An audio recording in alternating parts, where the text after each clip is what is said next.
जगन्नाथ महतो आज शुभ सन्धार मु मोहन बाबू सम्बन्ध किसी कहवाक जाऊँगी सी तो शिक्षागत योग्यता सम्बन्ध सब किसी कहले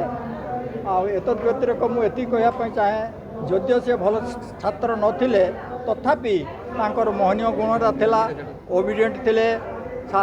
शिक्षक कथा को बेखातिर करुनथिले ए दृष्टिकोण से आज सफल होती यही पदरे अधिष्ठित छात्र मुख्यमंत्री पुरस्कृत कले हाँ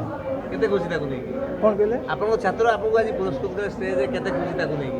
हाँ खुशी तो निश्चय होती आमे भी खुशी होइछु जेहेतु सी गुरु हिसाब से वर्तमान सुधा भी आमको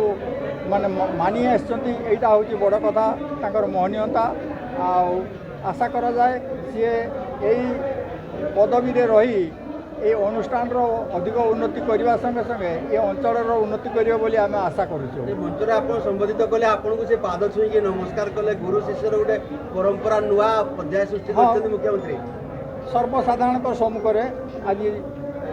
मुख्यमंत्री सी मुख्यमंत्री कि ओडिशार गोटे माने कौन कहुशार सबकि से गुरुंर पाद छुई प्रणाम करी उपहार देती यहाँ आमपाई भी बहुत गर्व विषय से भविष्य आउ ए अंचल उन्नति करेंगे यहाँ आम आशा करूँ।